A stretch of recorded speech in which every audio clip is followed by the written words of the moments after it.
Vamos para a mesa de conversa? O moderador será o Carlos Alberto Lucato, presidente da BCM. Por favor, moderador, recepcione os demais participantes. Da Paripasso, Jean Paolo Buzo. Secretário de Comércio e Relações Internacionais, MAPA, Luiz Renato Rua. Diretor da BCM, Emílio Fávero.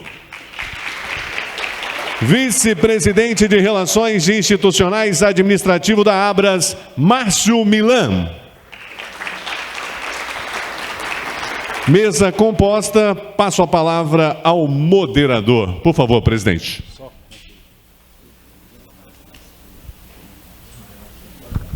Obrigado, a presença de todos.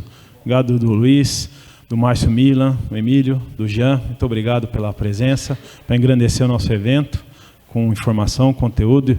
Acho que vai dar uma boa discussão aqui, né? Um momento oportuno aí, que eu queria trazer junto, a gente conversou na diretoria também, trazer informações, porque a gente às vezes discute muito sobre produção, produzir bem. O importante é ter uma laranja boa, mas a gente precisa saber para quem vender, quando vender, como está a situação, né, no exterior, que impacta o nosso setor também, como já vimos esse ano, e também no mercado brasileiro. Aí, ninguém melhor como o Márcio para dar uma visão aí de como os supermercados estão, né, junto à Abras, lá, que é a Associação Brasileira de Supermercados. Então, eu gostaria, por favor, se pudesse sentar, para a gente começar um pouco da dinâmica.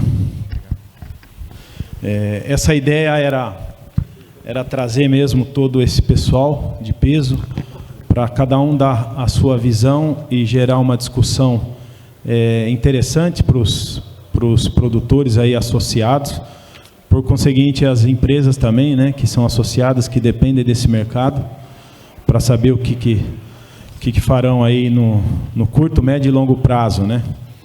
E nada melhor porque essa ideia de pós-colheita e comercialização, porque para comercializar bem tem que ter um produto de qualidade, e passa pelo pós-colheita. O Jean, ele conhece muito dessa relação de quando sai da produção, do beneficiamento e chega nos supermercados. O Paripasso tem todo esse conhecimento aí em números, né? Então isso é muito, muito importante, por isso a presença dele aqui, que depois disso vem a questão do varejo, que o grande consumidor, o grande cliente nosso é o varejo, que une nós produtores com o consumidor final, né? E através dos supermercados, das redes de hortifruti, que é onde passam os nossos produtos no mercado interno. E também o Luiz Rua, que a gente conheceu lá em Brasília, né, através da Câmara Setorial lá, que nós temos reuniões aí durante o ano, e para trazer um pouco dessa visão, principalmente no momento oportuno aí que nós tivemos questões políticas, né, esse grande problema aí que quase surgiu para o nosso setor do tarifaço aí do suco de laranja no exterior, nos Estados Unidos particularmente, mas também trazer uma visão global, né, ele que anda o mundo aí atrás de mercados consumidores para os nossos produtos brasileiros. Então nada melhor que eles aqui, e o Emílio trazendo um pouco da visão também do produtor, do comercializador de varejo, né? O Emílio, eu também, a gente tem aí, está no mercado há tantos anos aí, e conhece também profundamente esse mercado. Então gostaria, no começo, que cada um fale um pouco, mas é interessante cada um se apresentar, né, e falar um pouco do que faz para o nosso público entender aí, e depois a gente vai começar a conversa. Márcio, por favor. Bom dia a todos. Meu nome é Márcio Milan. Estou como vice-presidente da Abras, Associação Brasileira de Supermercados. Trabalhei por 44 anos no Grupo Pão de Açúcar, basicamente em todas as áreas, mas ultimamente na área comercial, depois também na área de relações institucionais. Na Abras, na gestão do nosso presidente Galassi, muitos de vocês têm acompanhado a pauta que a gente vem discutindo no Congresso Nacional. Eu sou responsável pela área institucional, administrativa e financeira. Nós temos um escritório em Brasília e um apoio no Rio Grande do Sul, exatamente para poder tratar essas pautas. Mas queria dizer da satisfação de estar aqui com vocês no dia de hoje e fazer um debate de uma forma aí bastante transparente, porque eu acredito que quando os elos da cadeia se unem em torno de uma pauta, em torno de um objetivo, e se esse debate for de uma forma transparente, a gente consegue encontrar um caminho que muitas vezes a gente estava bloqueado ou barrado e não estava vendo aí oportunidades pela frente. Durante a minha fala aqui eu vou trazer alguns outros números, mas era importante a gente só dar um contexto. Hoje o setor supermercadista no Brasil, ele fatura 1 trilhão, quer dizer, faturou em 2024 1 trilhão, mais de 9 milhões de trabalhadores no setor supermercadista, direto e indireto, é o setor da economia que mais emprega, e nós estamos falando aí de mais de 470 mil lojas espalhadas pelo país. E a gente tem todo o monitoramento, e a gente tem o apoio também da Paripasso, onde de uma forma transparente, todos os meses, nós vamos ao mercado, nós vamos à imprensa e nós comunicamos como é que está o consumo nos lares brasileiros. E diferentemente de anos passados, se falava muito de venda do supermercado, e a gente mudou essa comunicação, que acho que é uma das coisas que eu vou abordar bastante aqui, a questão da comunicação. Mas uma pergunta que eu vou deixar aqui de início para todos nós, não sei se vamos ter condição de responder, mas é uma coisa bastante profunda e muda a nossa visão quando nós fazemos uma pergunta: é o supermercado que vende ou é o consumidor que consome? Eu queria deixar essa reflexão para nós aqui, para ver se até o final da nossa mesa a gente consegue responder. Eu já tenho a resposta, mas vamos lá. Obrigado pela oportunidade. Bom, eu sou Emílio César Fávero, eu sou sócio e diretor da Alfa Citrus. Nós, esse ano, a gente comemora 30 anos de fundação da nossa empresa para comercialização da fruta. Sou também um dos fundadores e atualmente diretor da BCM. Fui o presidente durante os 4 primeiros anos, né, da formação da BCM.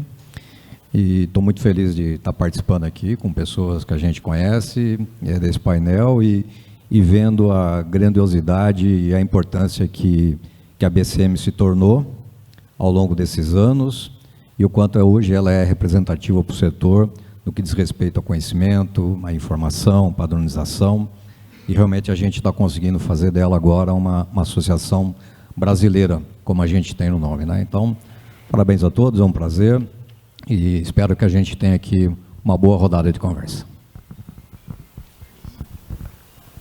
Bom, muito bom dia, me escutam? Escutam? Bom, muito bom dia.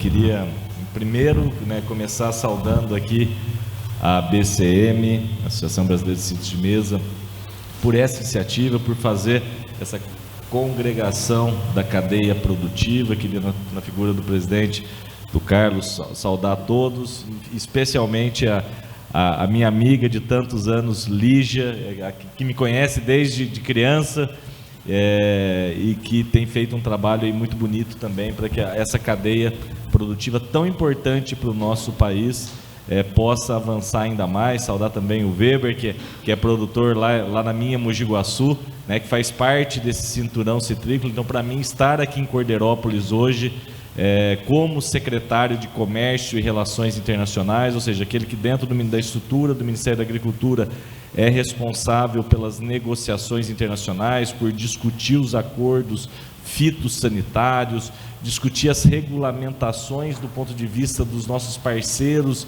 internacionais para que a gente possa avançar nas exportações desse setor, que a gente vê muito potencial dentro do Ministério da Agricultura. Aproveito para trazer um abraço do ministro Carlos Fávero também, que é quase um parente aqui do nosso Fávero.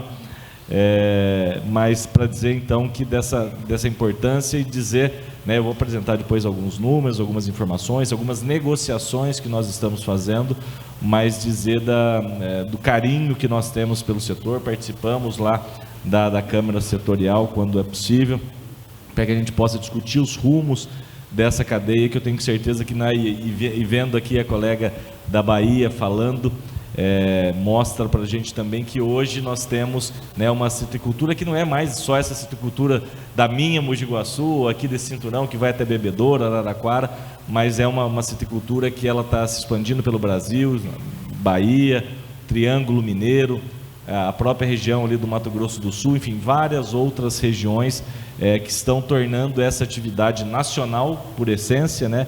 E isso é muito importante para que a gente possa, porque a gente sabe que aonde tem citricultura tem desenvolvimento, tem criação de renda, tem emprego. Então a gente entende que é importante que a gente tenha também essas outras regiões produzindo, para que a gente possa entregar esse produto que é de qualidade. E aí não preciso ficar pregando para convertidos aqui, todos vocês conhecem as qualidades dos produtos que vocês mesmos produzem. Depois a gente vai falar um pouquinho mais sobre os números, mas basicamente era isso que eu queria começar falando. Bom dia a todos, prazer estar aqui. Dá uma aceleração no coração também, porque é sempre uma responsabilidade. Obrigado ao Cacá, a Emílio, Luiz, que eu estou conhecendo agora, ao Márcio, que é um parceiro de praticamente 15 anos, uma relação de construção de confiança. Essa confiança, ela é um caminho a ser construído. Eu lembro nas primeiras discussões da BCM, sem ainda uma estrutura clara, sem uma visão, mas com muita vontade, muito desejo, com uma clareza de para onde nós vamos e a necessidade de um setor ser bem representado, ser bem posicionado, porque individualmente não é possível as empresas fazerem isso, tem que se juntar para ir para frente. Nós, com as nossas soluções, tentamos de alguma maneira colaborar como empresa nesse processo. Então, também espero contribuir aí, Cacá. Obrigado a todos pelas considerações iniciais. Bom, vamos começar aí nossa conversa. Começar pelo Márcio. Eu acho que é um pouco do que a gente, né, vende e sente no mercado nacional. Queria perguntar para você, Márcio, quais tendências que são observadas hoje pelos supermercados na questão do FLV, né, do consumo de frutas, verduras e legumes, em termos de aumento, né, de vendas, do ticket médio do FLV, né, o que os supermercados, nos estudos que fazem e consequentemente também a Abras, porque hoje a gente fala assim, o FLV ele depende da qualidade no varejo, depende de espaço nas gôndolas, né, ligado a isso também a gente vê no exterior aumentando variedades, mas ao mesmo tempo a gente pega, por exemplo, na época de sazonal, de safra, né, no Brasil, a gente às vezes briga para tentar vender todas as variedades no âmbito do varejo. A gente vê algumas ações de redes que, em vez de estar misturando o FLV, o citrus, junto com outras frutas, estão criando, por exemplo, na semana da IFPA, que a gente fez um acordo com eles de sazonalidade, criando ilhas de citrus, né? Então isso influencia também o consumo, né, do varejo, do produto pelo consumidor. O que poderia assim, ser feito com os levantamentos, como que está essa tendência de consumo do FLV, mas o que as redes estão fazendo hoje, o que a Abras também está fazendo para o FLV, né? Acho que é uma pergunta que o pessoal que produz precisa, né, saber, para saber por onde ele vai também, que caminho que ele segue, né? O que vocês têm de informação hoje sobre o consumo de FLV no Brasil e para onde vai esse consumo, né? Como é que está a tendência desse consumo? Bom, acho que a gente tem aí talvez um marco que talvez a gente pudesse colocar, que foi pós-Covid. Eu acho que houve uma mudança bastante grande no comportamento do consumidor com relação, e aqui especificamente estamos falando de fruta, legumes e verduras. De um lado, a gente conseguiu identificar, e aí eu vou voltar, ao invés de eu falar de venda, eu vou falar de consumo. Quer dizer, nós identificamos ao longo aí, eu vou mostrar os números daqui a pouco, o aumento no consumo de frutas, legumes e verduras. Isso muito preocupado, quer dizer, há uma clara mudança do hábito de consumo do consumidor. Isso a gente observa pelos checkouts, pela saída aí dos produtos. Por outro lado, a gente vê também que o próprio supermercados, ele também mudou a sua estratégia em relação à comercialização desses produtos. Mas hoje, quando a gente compara a área de exposição dentro de um supermercado da área de frutas, legumes e verduras, já é uma área, vamos dizer assim, comparado com outras áreas que têm um consumo maior, é uma área bastante razoável, eu diria, né? Pra você ter uma ideia, olha, em 2020, o faturamento, aí eu estou falando de todas as lojas do Brasil, era 47 bilhões em 2020. Em 2024, isso foi para 79 bilhões de reais. Então, isso mostra o aumento no consumo. Mas quando a gente olha a questão da participação, que eu acho que poderia dizer, bom, mas o consumo de uma forma geral cresceu também em função do desemprego, essas coisas todas, que melhorou.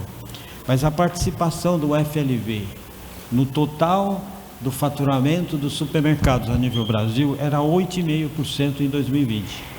Teve uma queda em 2022, que foi para 8,2%, mas hoje é 9,7%. Então, está muito ali quase que pareio com a área de carnes, por exemplo, a área de açougue e assim por diante. Então, isso mostra, de um lado, as mudanças que ocorreram no consumo e, de outro lado, vem mostrando que o consumo realmente está subindo e a participação também está aumentando. Consequentemente, isso eleva também o ticket médio.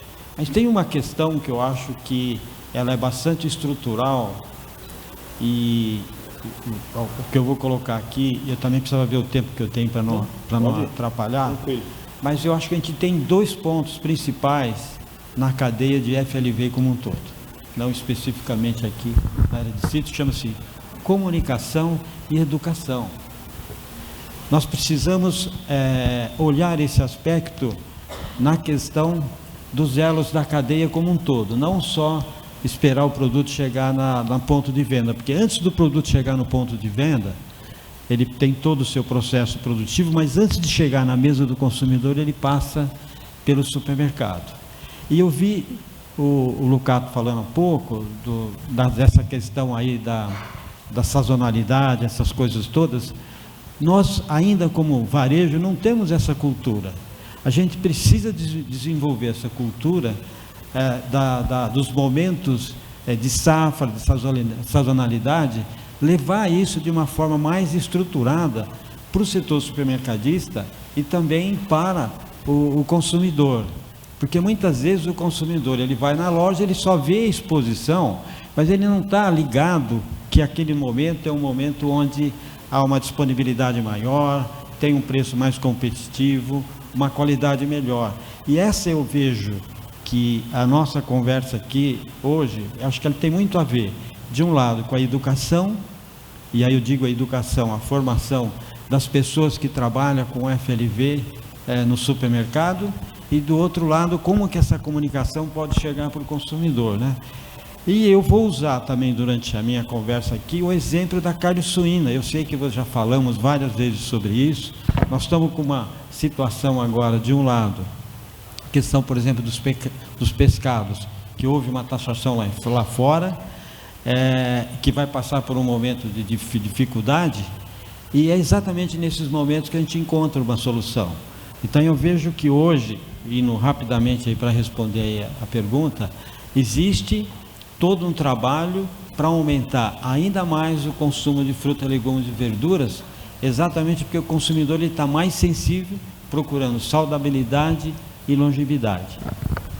Ligando um pouco essa questão, perguntando também, essa questão de saúde e bem-estar hoje, né? O pessoal todo na academia, muita gente, né, correndo na rua, coisa de, acho que 10, 15 anos atrás, não se via isso, né? Academia lotada, a rua todo dia com bicicleta, com gente correndo. Eu sei que, né, o senhor é um grande entusiasta aí da corrida até hoje. E que né, sempre falou assim, sobre esse tema de bem-estar, de corrida e tudo. Mas eu acho que isso aí o supermercado já capturou essa informação, esse desejo do consumidor por saúde e bem-estar, de repente no FLV também, porque leva, né, uma alimentação mais saudável, deixa de consumir itens supérfluos aí, né, como doces, mais bebidas e tudo. Isso aí tem alguma resposta? O supermercado tem alguma resposta sobre esse aumento também por esse consumidor? De tendência de aumento de FLV, por exemplo, Márcio? Sim, a gente não pode esquecer também que a gente tem uma população que está envelhecendo mais, quer dizer, daqui a pouco a gente tem uma população que vai ter uma necessidade maior. E dentro disso, qual o grande movimento que nós estamos fazendo também?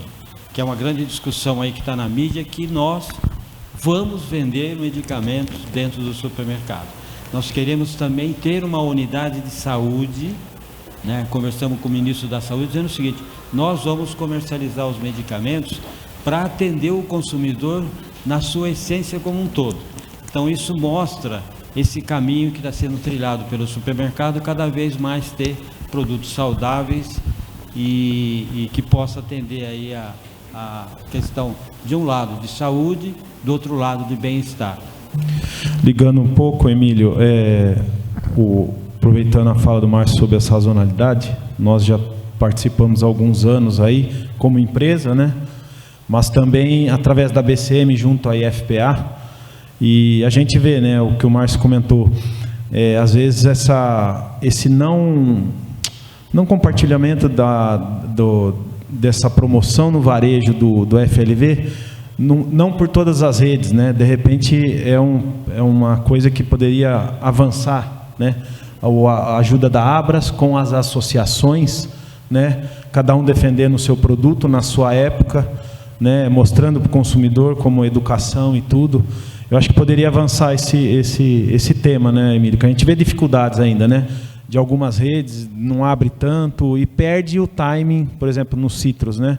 A gente fez a campanha de sazonalidade em julho desse ano, foi bem feita, onde a gente conseguiu fazer, né? Estava comentando das ilhas, tem redes que a gente fornece também, que fizeram ilhas dos Citrus. Então o consumidor vai lá, ele sabe que aquilo está na época, a polcanta é o melhor sabor, isso avança, né? Faz o consumo aumentar. Então a gente precisa desse trabalho e é uma boa hora de repente, né, angariar a ajuda da Abras, né, com as redes também, né, Emílio?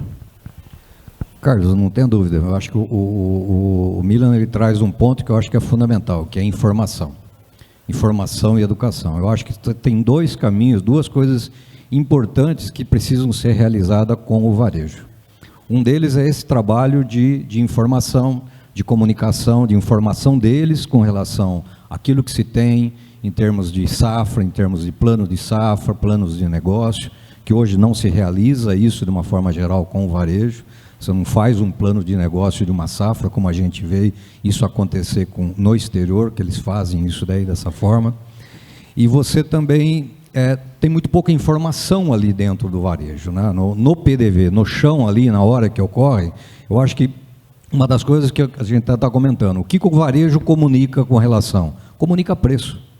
Ele não faz nenhum outro tipo de comunicação dos atributos daquela safra, daquele momento de safra que está tendo, qual é a variedade, qual é o atributo daquela variedade, daquela informação. Isso praticamente você não vê ninguém fazendo. Inclusive os varejos que trabalham com marcas próprias também não falam dos atributos até das marcas próprias que eles têm, como forma até muitas vezes de você alavancar os negócios. Então eu acho que esse é um ponto importante, que eu acho que tem um espaço muito grande. Se a gente olhar o trabalho que a BCM faz com a IFPA, ele é muito pequeno, perto do número de lojas que tem, né? Que são os festivais que normalmente se faz da sazonalidade. São pouquíssimas as redes e pouquíssimas as lojas que realmente colocam ali o Festival de Citrus como uma forma de mostrar o período onde você tem toda a informação. E uma outra coisa que eu acho que é fundamental, e aí eu acho que tem muito a ver com o produtor distribuidor, que é distribuidor ou da empresa, que é a ação no PDV. Ou seja, a gente desenvolver ações na loja para que você faça ativações de uma nova safra, de uma nova variedade, de uma variedade sazonal. Eu acho isso fundamental, porque é isso que você faz ali a disputa dois passos, né, da loja, onde você coloca uma ilha, você coloca um dente, você faz uma comunicação diferente, uma degustação. Já é sabido que, por exemplo, quando você faz degustação em loja, aumenta em 40% a venda daquele item. Isso é um número que mais ou menos se estima. Então, as ações no PDV como forma de divulgar, de incentivar o consumo, e a gente não pode esquecer que o consumo de citros, normalmente ele é no momento que você está na loja que ele ocorre, né? São poucas as pessoas ou os momentos onde você sai de casa pensando, eu vou comprar uma pocã, eu vou comprar uma laranja. Normalmente você vai ter o impulso daquilo naquele momento, se ela estiver boa, se tiver com preço adequado, se não tiver outro produto mais barato concorrendo, o que seja, né? Então, a ação do PDV, eu acho que ela é fundamental para que você possa incentivar o consumo naquele momento que você está na loja, né? Então, comunicação, informação, educação, eu acho que é fundamental. Eu acho que a gente tem um espaço muito grande junto com a BCM para fazer isso, e a gente desenvolver essas ações que aí cada empresa, cada produtor, cada distribuidor deveria estar fazendo ali no chão da loja. Não, tá certo. Eu lembro que a gente foi alguns anos atrás na Abras, né, numa conversa com o Márcio, quando a BCM ainda estava, né, encaminhando assim, mas hoje é uma hora de voltar lá e bater na porta da Abras lá, porque às vezes a IFPA vem com a gente, mas a gente precisa de um braço, por exemplo, a Abras, para tentar encampar essa questão aí para o próximo ano. É um desafio nosso, né? Com certeza. Eu acho que sim, eu acho que a Abras como instituição, né, Márcio, eu acho que ela tem a capacidade de comunicar isso de uma forma muito ampla. Então, eu acho que a BCM e a FPA, e eu acho que a Abras tem uma grande possibilidade da gente fazer esse trabalho de comunicação, de educação. Não sei, Márcio, você quer acrescentar alguma coisa? Até queria, mas eu vou compartilhar aqui, daqui a pouco a gente traz mais algum dado, mas uma pergunta também que eu colocaria esse ano foram treinados pela área de açougue da carne suína 1.000 açougueiros. Então, assim, é um trabalho em conjunto. Eu vejo nesses eventos, eu não sei se todos os anos tem esse. Então, qual seria a meta que nós poderíamos ter para trazer no próximo evento aqui? De alguns assuntos que a gente vê que dentro da cadeia poderia evoluir. Eu acho que isso é um ponto para a gente refletir e trazer aquilo que a gente tem capacidade de fazer. Mas esse número de 1.000 açougueiros que foram treinados para fazer a campanha da Semana da Carne Suína é muito relevante. E aí a pergunta que eu faço e nas frutas, legumes e verduras, quantos nós treinamos? Né? Interessante essa pergunta. É uma coisa que a IFPA tem trabalhado junto com as empresas, né, associadas, de fazer os treinamentos. Está dando fruto, mas eu acho que dá para... Aí é muito, muito pouco ainda do potencial que existe, né? Estamos falando de 1.000 açougueiros, né? Muito, muito pouco que a gente está fazendo, mas é um desafio para o próximo ano, de repente, a gente conseguir trazer algum número diferente desse, com certeza. Agora, falando com a questão, né, de internacional, que tanto impactou a gente aí, deu um susto nos citricultores esse ano, Luiz, mas eu acho que é bom... Nada melhor que você trazer as informações aqui, porque a gente depende muito, né? A gente ficou meio preso nisso, o suco de laranja brasileiro vai para o mundo inteiro. Ele influencia na cadeia dos citros de mesa, né? A questão de produção, de safra e preço também, né? Disponibilidade no mercado. Você vê que o ano passado nós diminuímos a oferta de fruta no mercado interno, consequência da compra da indústria, né? Que foi muito... Sim, foi muito forte nos produtores, então atrapalhou ao longo do ano, né, a disponibilidade de fruta no varejo. Mas a gente viu também que, ao mesmo tempo, né, a expansão brasileira aí do comércio internacional dos citros, laranja de mesa muito pouco, né, coisas pontuais. Eu acho que está numa fase, de repente, da gente começar a pensar em novos desafios nessa questão, porque a gente, alguns anos atrás, era impensável, porque não se conseguia produzir uma laranja de qualidade. Foi muitos anos que falava, não, a laranja brasileira não serve lá para fora, né, como fruta de mesa. Mas a gente vê hoje em diferentes regiões, novas regiões, saindo fruta de muito boa qualidade, mas aí quando você vai para o mercado internacional, o Brasil ele não é competitivo nesse setor, porque não foi construído em cima disso. A gente vê países, por exemplo, como a África do Sul, que é voltado para a exportação, no mercado interno pequeno, e ele é voltado para a exportação. Países pequenos, assim, mais fortes na comercialização, como Chile, Peru, né? Peru há 10 anos atrás não era nada na laranja, hoje exporta muito.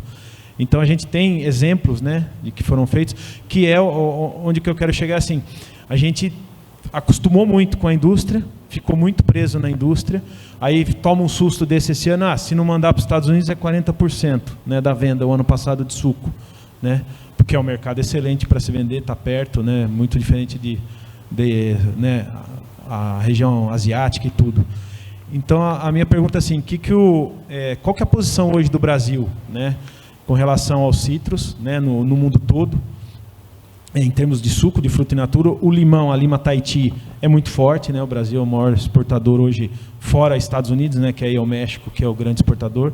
É um tema também que eu vou perguntar, que todas as vezes que a gente encontra o pessoal lá em Brasília, como é que está o limão? Como é que está? Que gaveta que está lá para ser liberado, né? Que seria um mercado absurdo em termos de compra, né? A gente exporta, por exemplo, 160 mil toneladas ano, os Estados Unidos compra do México mais de 1 milhão de toneladas, né? Então, imagine se abrisse esse mercado para o Brasil.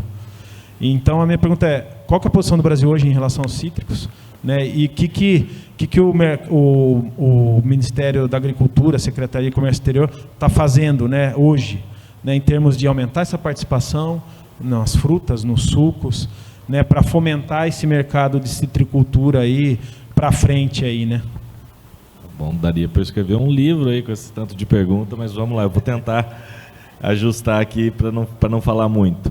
Mas eu acho que só antes de eu falar disso, me permitir entrar, dar um pitaco aqui também na questão de posicionamento no mercado e o consumidor e tudo mais, né? E eu acho que o Márcio citou o exemplo da carne suína. Eu trabalhei 15 ou 20 anos aproximadamente antes de ir para o Ministério da Agricultura, eu trabalhava, né, numa empresa do setor da carne de aves e carne de suína, e depois trabalhei por muitos anos na associação que representa o setor, que é a BPA, né, e que, conjunto com a BCS, que é dos criadores de suínos, faz uma série de ações. E eu queria trazer um exemplo para vocês do que é a percepção do consumidor.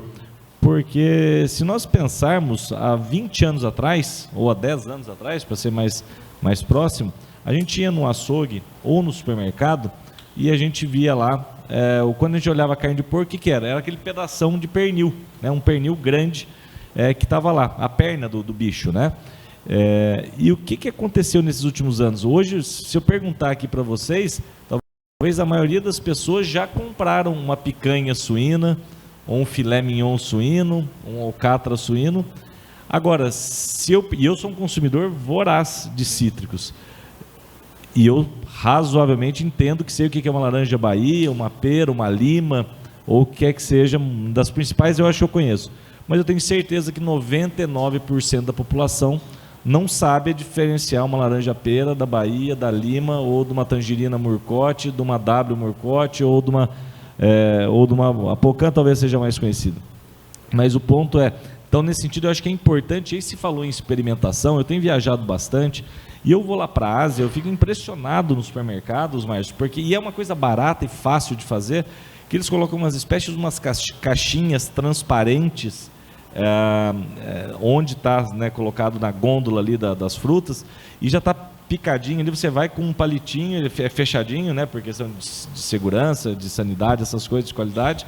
Você vai lá, abre, pega um palitinho, espeta ali, come a fruta e prova. Essa experimentação que eles fazem lá na Ásia, né, e cortando o pedacinho da fruta do mesmo tamanho, tudo isso faz diferença para que depois o consumidor tenha noção daquilo que ele está consumindo, daquilo que ele está levando para casa, e que para não seja só discussão se o preço da laranja está a 50, como está hoje a caixa, ou se bateu 100 aí atrás, mas há 2 anos atrás bateu a 25, 30, ou seja, tudo isso é importante para a gente descomoditize um pouco esse mercado dos cítricos, né? Então, acho que fica aí essa sugestão. Acho que o Márcio tocou muito bem essa questão da carne de porco, que é um exemplo, talvez, a ser seguido aí pela citricultura. Agora, indo para as perguntas que você me fez, vamos colocar em perspectiva um pouco o que são os números de exportações. O Brasil exporta, agronegócio brasileiro, metade do que o Brasil exporta para o mundo, de qualquer produto, metade é o agronegócio. São 165 bilhões de dólares que o Brasil exporta anualmente. Vamos agora fazer o recorte para os produtos nossos aqui da citricultura. A gente vai para o suco de laranja, a gente está falando aí de 2 bilhões e meio que são exportados todos os anos de suco de laranja, fazendo essa divisão. Basicamente 37% para os Estados Unidos, 42% para a União Europeia. Ou seja, nós estamos dizendo que 85% da nossa exportação de suco de laranja está concentrado em 2 mercados, né? E aí a gente vem então para os produtos da citricultura. Vamos lá então para o limão. A gente está falando então 2 bilhões de suco de laranja, conta básica, 200 milhões de lima ácida, e aí a gente vem para as laranjas, mexericas, pomelos, a gente está falando de 1 milhão.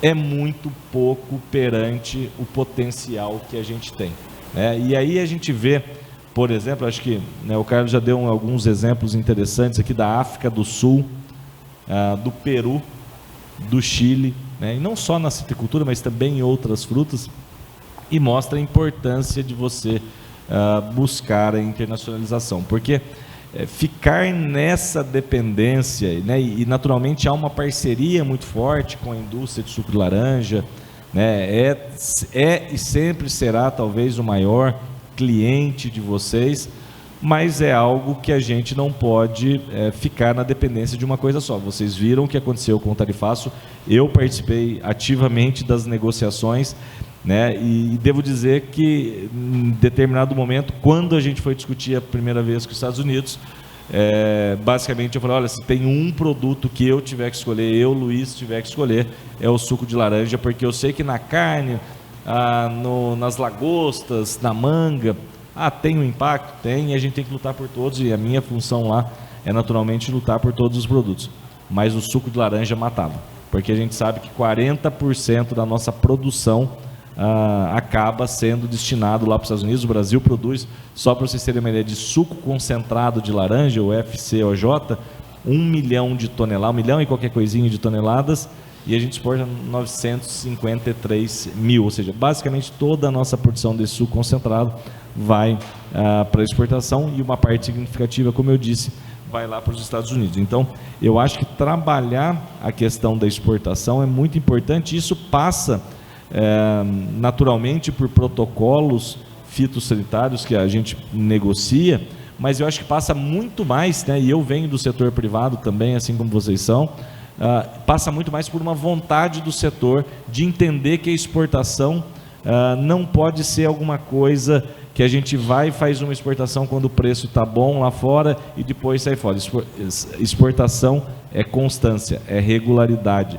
Exportação, eu costumo dizer, é investimento. Então a gente tem que entender que a exportação é um investimento que usa recurso. Você vai precisar ter uma pessoa que fale inglês ou espanhol, ou qualquer língua que seja, ou chinês, eventualmente, mas que depois, eu não conheço um setor que se internacionalizou e depois voltou para trás, né? Porque a exportação ela acaba sendo uma espécie de um balanço, ela ajuda na composição de custos, ela ajuda você em momentos em que a sazonalidade coloca muito produto no mercado doméstico. Eventualmente você pode encontrar mercados no exterior que absorvam um pouco disso, mantendo um pouco da regularidade dos preços no principal mercado, que é o nosso principal, que é o mercado doméstico. Então eu entendo essa exportação como algo que tem que também partir muito, e fico muito feliz desse contato que comecei a ter com vocês, né, dos citros de mesa, para que a gente possa entender exatamente, porque eu costumo dizer, o governo não sabe de suco de laranja, nem sabe de citros de mesa. Agora, vocês sabem, e vocês precisam nos dizer em que mercado que vocês precisam de uma atuação coordenada nossa, seja uma atuação do ponto de vista de negociar um requisito sanitário que eventualmente impede a entrada, seja lá o cancro cítrico, seja alguma outra, a pinta, ou seja qualquer outro tipo de limitação do ponto de vista fitossanitário que às vezes impede a nossa entrada, seja do ponto de vista de uma promoção comercial, né, de uma participação em uma feira importante do setor. Eu, por exemplo, esse ano estive presente lá na feira de Berlim, no começo do ano. É uma feira muito importante, que se trata muito das frutas de maneira geral, né, e eu particularmente não vi a nossa laranja, os nossos produtos, não sei se estavam ou não, mas eu acabei não vendo lá, e eu acho que tem que estar presente, né? Esse ano, e já vou aqui encerrando essa primeira fala, esse ano eu tive em 22 países, e justamente para que a gente tenha presença. Não pensem que daqui de Cordeirópolis, ou de Limeira, que está aqui do lado, ou de Mogi Guaçu, ou de Catanduva, de onde for que se produz laranja, que os compradores vão vir até vocês. Vocês têm que ir atrás dos compradores. E para isso o governo brasileiro, e fala aqui em nome do governo brasileiro, o governo brasileiro tem uma série de ações para apoiar, para que vocês estejam presentes. Tem a Apex Brasil, que ajuda inclusive a financiar a ida em feiras e eventos. Nós, do Ministério da Agricultura, fazemos, esse ano nós já fizemos 17 feiras. A gente tem uma série de iniciativas para que vocês possam ir para fora, mostrar a qualidade do produto, fazer uma experimentação lá fora. Eu tenho certeza que não é a questão da casca verde que talvez impeça a nossa chegada, porque a hora, e conversava com o Weber isso mais cedo, quando ele me deu uma carona hoje mais cedo, não talvez a hora que a dona de casa ou dono de casa, em qualquer país lá da Europa, em qualquer outro país, experimente a nossa laranja, veja as qualidades. A gente estava vendo aqui a questão do BRICS e todas as outras questões sensoriais atreladas à nossa laranja e outros produtos cítricos. Eu tenho certeza que isso cai no gosto, mas para isso a gente precisa ser mais ativo, a gente precisa perder um pouco a vergonha e ir junto. A mensagem que eu queria deixar inicialmente é: o governo brasileiro, o Ministério da Agricultura, que é a casa de vocês, é a casa do produtor rural, ele está lá para apoiá-los, mas a gente precisa receber exatamente o que vocês precisam para que a gente possa trabalhar. Preguiça não vai faltar. Tá ótimo, é isso mesmo. Aproveitando esse gancho, Luiz, a gente sabe das dificuldades, né? A gente conversou muito com o pessoal do limão, acompanhou muito a BCM, está sempre junto da questão do limão como exportação. A gente viu muitos problemas aí de Ministério da Agricultura, de fiscalização em portos, dos ambientes de fiscalização de containers aí, que, por exemplo, tem em Bauru, por exemplo, aí não tinha parte técnica suficiente. Então a gente vê alguns entraves nessa questão. Por exemplo, o laboratório de cítricos, você tem que fazer os testes, por exemplo, de pinta preta. Você tem uma data até que a gente fez, através da Câmara Setorial, um pedido para o Ministério da Agricultura mudar a questão de certificação de packing house para ser anual, ao invés de até 30 de abril, porque é uma dificuldade, né? Às vezes você não sabe, porque por causa do nosso clima a gente tem uma dificuldade de previsão, né? De colheita, de fim de colheita. Então, às vezes, você não tem essa previsibilidade de falar, não, que não, como lá fora, tal semana, 28, eu começo a colher. Aqui é meio difícil isso. Então, aproveitando isso, o que tem feito o governo, né, porque a função sua é vender, mas, vamos dizer, né, e o vendedor aqui, né, ele reclama, às vezes, de burocracias, né? A gente sabe que tem feito alguns trabalhos, a questão do portos digitais, né, tem auxiliado um pouco essa questão de documentação, mas ele reclama de logística, os containers muito caro, não tem navio, às vezes, rota disponível. Então, por exemplo, a gente viu que abriu o mercado de cítricos para a Índia, mas aí se fala, mas e o navio que vai para lá? Né? Quanto tempo ele leva? Bom, minha fruta não aguenta 35 dias, 40 dias. Então, a gente sabe que tem esses... O que está se fazendo hoje no governo em termos de burocracia, de logística, para ajudar esse produtor, né? Porque já é difícil a questão da fruta, que eu mencionei. A gente hoje é um pouco diferente de 15 anos atrás, por causa dessas novas regiões. Você tem uma coloração melhor, né? Então a fruta está mais colorida, está um sabor às vezes um pouco mais ácido que o europeu, o americano gosta. Então o que o governo tem feito? Um pouco para ajudar o produtor brasileiro? Tá, bom, eu cuido majoritariamente das questões internacionais, né? Tem outras áreas do Ministério que são as responsáveis efetivamente por trabalhar as questões de regulamentação aqui no mercado interno, até apoio a produtor, são coisas que não estão na minha alçada, mas posso comentar aqui de maneira geral que a gente tem trabalhado na tentativa, eu digo e faço uma sublinhada, na tentativa, né, de desburocratização. A gente sabe que são estruturas de muitos e muitos anos, que a gente precisa modernizar o Estado. Existe essa percepção pelo ministro Carlos Favaro, né, e um dos grandes legados que ele sempre nos comenta é que ele quer deixar um Estado que atrapalhe menos do que quando ele pegou, né, a função de ministro, porque a gente sabe que às vezes o Estado, por desconhecimento ou por burocracia ou por qualquer outra coisa, acaba atrapalhando o produtor, né, e é importante que a gente receba esse tipo de demanda. Eu acho que essa é outra mensagem, né? O Ministério está aberto a compreender quais são as dificuldades. Obviamente que tem coisas que são intransponíveis por necessidades regulatórias, leis ou qualquer coisa que o valha, que aí a gente tem que ir no Congresso para discutir isso, mas para aquilo que estiver ao alcance do Ministério, o Ministério está aberto a receber esse tipo de demanda e trabalhar dentro das possibilidades para tentar desburocratizar. Eu acho que o EFITO que você citou, e aí eu vou pegar um outro exemplo, o Márcio comentou o exemplo da carne suína, eu vou pegar o exemplo da uva e da manga do Vale de São Francisco, que tem as mesmas dificuldades ou até mais do que efetivamente nós que estamos aqui, né? Nós, eu digo por ser guaçuano, por estar aqui da região, mas digo nós que estamos mais nessa região aqui, porque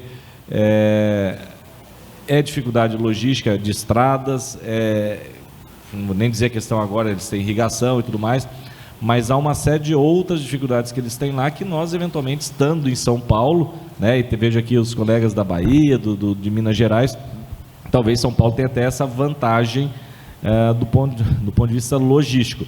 Agora, o EFITO, por exemplo, transformou a vida, vamos dizer assim, entre aspas, dessa turma ao facilitar, não precisar mais um certificado de papel, de você esperar um fiscal do Ministério da Agricultura demorar não sei quantos dias para dar a validação desse certificado. Então, são ações que a gente vai fazendo. Eu sei que o Estado não anda na mesma velocidade que o setor privado, né, por uma série de questões, mas a gente tem muita consciência dentro desse governo, né, no ministro Carlos Favaro, à frente do Ministério da Agricultura e com os meus colegas que cuidam da defesa agropecuária, que cuidam da política agrícola, e eu cuido da parte internacional, de que a gente tem que facilitar o ambiente de negócio. Então, o que eu, novamente, como eu disse, no caso das exportações, a gente precisa entender para onde vocês acham que há mercado que a gente vai buscar, né? Não, como eu falei, não há preguiça em buscar, nós vamos buscar, mas a gente precisa entender.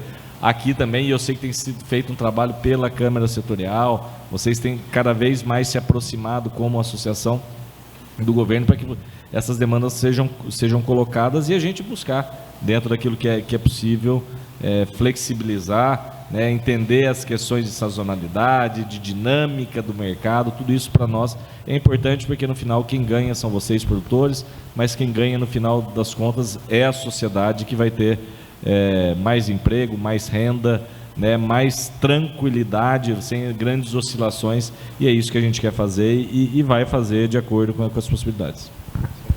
Agora, falando, hoje a gente viu, né, a questão da exportação, um pouco do mercado interno.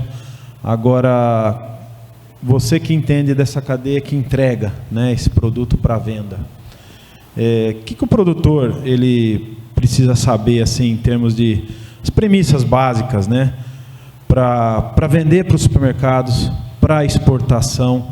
O que você acha, né, por experiência aí que você vê do mercado tantos anos, os que estão tendo sucesso com isso, né, o que eles vêm fazendo e o que é exigido, né? Tanto é exigido por, vamos dizer, pelo outro lado, né, muitas vezes para exportação e mercado interno, mas também é exigido, inerente do negócio. Você precisa estar produzindo bem, fazendo da maneira correta, para estar vivo e estar disponibilizando esse produto no mercado. O que você o recado assim, que você tem para o produtor brasileiro, no caso, produtor de cítricos, para poder estar nesse mercado, no varejo, atendendo exportação, em termos de o que ele tem que fazer em termos de rastreabilidade, qualidade, administração bem feita do negócio?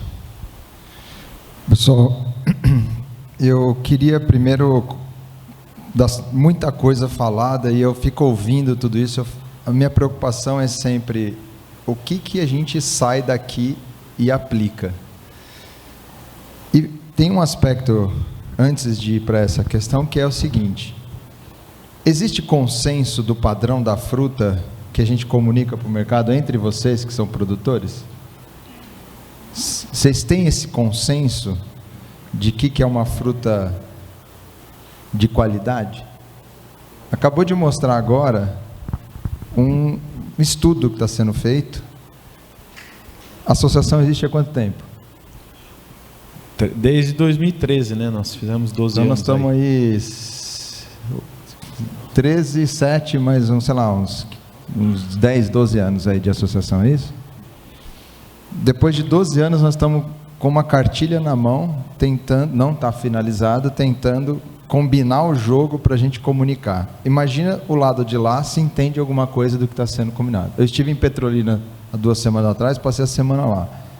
A quantidade de variedade de uva, o que a gente sabe é assim, uva vermelha e uva branca, e sem semente. E aí um cara pôs um nome lá, uva doce, e está se dando bem. No melão, o melão amarelo e o melão de redinha. Se a associação não combinar o jogo entre os associados para falar, é desse jeito que a gente classifica e comunica a nossa fruta, vai ser muito difícil o lado de lá entender. Enquanto isso, a nossa vida tem que funcionar de maneira organizada. Para ser organizado, tem as obrigações que vêm legais e tem as obrigações que vêm da atividade. Então, eu estou há 20 anos ouvindo o tema da rastreabilidade. Eu não vou dizer que eu cansei, porque, na verdade, o que eu estou sentindo é que eu venho aprendendo as dimensões desse negócio. Porque no começo era assim, faz que o consumidor vai valorizar. Depois, faz porque é lei. O consumidor não olha isso. Alguns olham, a taxa de consulta é muito baixa, a gente acompanha isso. Por que serve então? Porque quando a gente cuida do processo para colocar uma identificação, a gente dá nome naquilo lá, ninguém anda sem RG. Você é alguém quando você tem um processo, quando você tem estrutura. Então, se a gente continuar pensando nesse mecanismo como um diferencial ou como um só atendimento à legislação, eu acho que a gente está no caminho errado.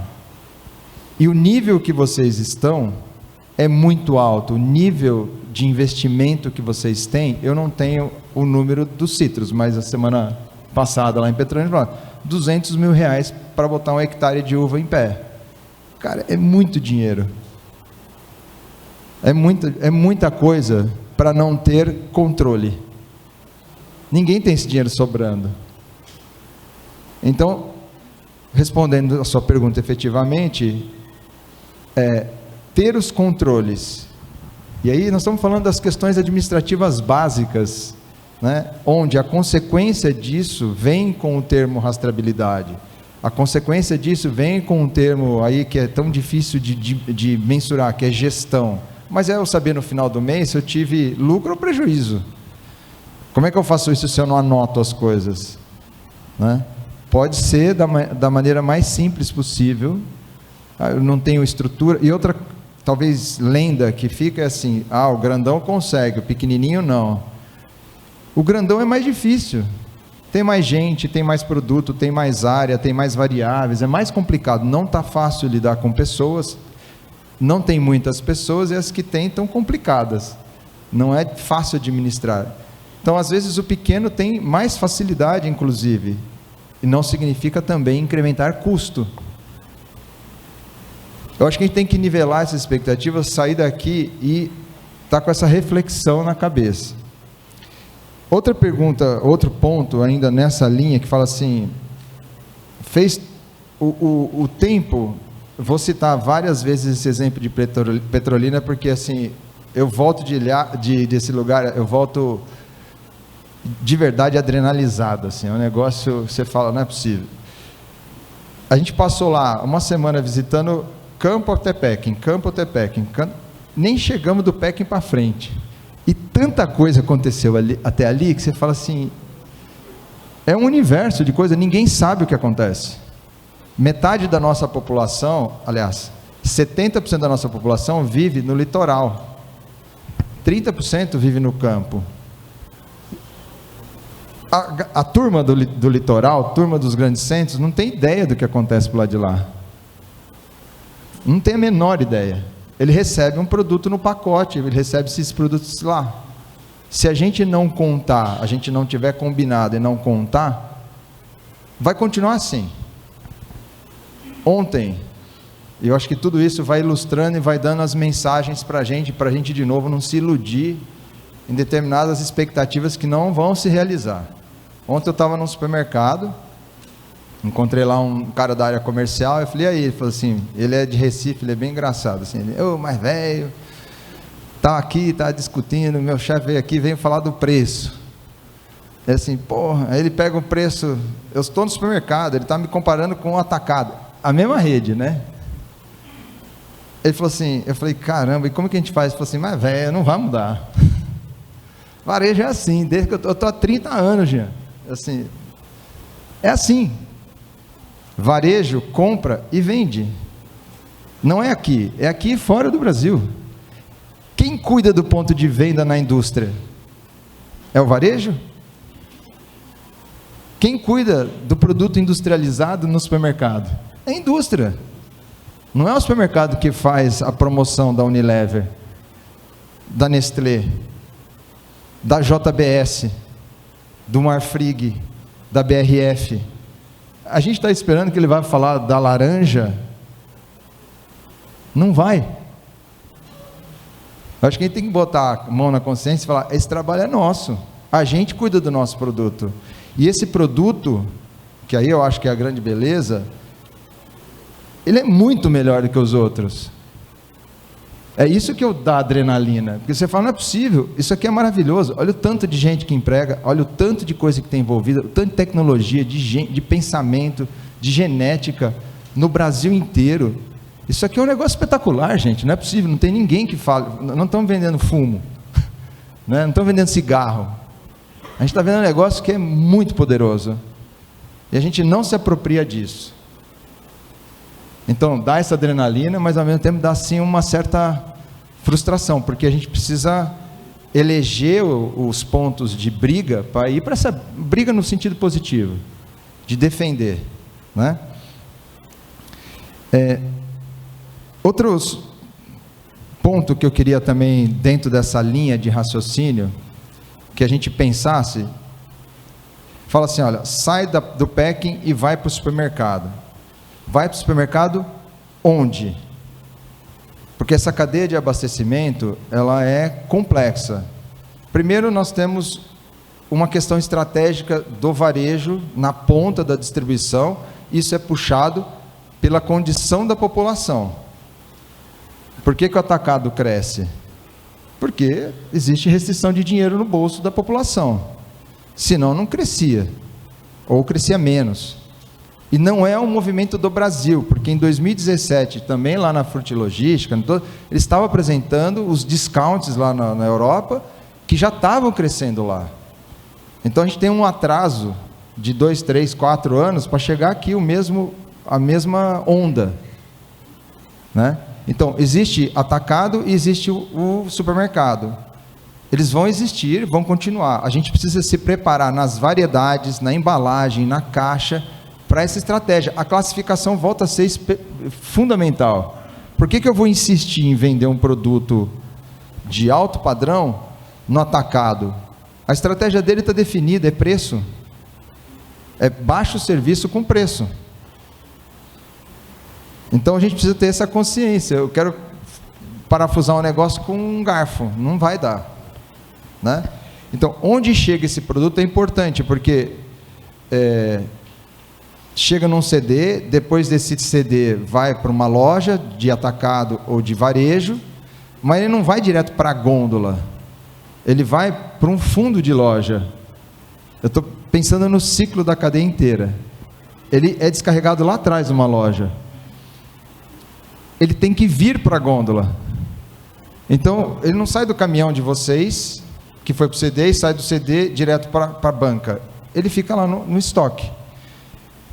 Eu acho que a gente tem que olhar esses bastidores, olhar essas coisas que estão aí, para nós agirmos, porque todos esses pontos que eu estou falando, eu não queria trazer uma percepção errada de desestímulo, ao contrário, porque uma coisa é esperar que o governo faça algum movimento, eu não tenho ação sobre isso, a gente pode pressionar, mas não sei o que eles vão fazer.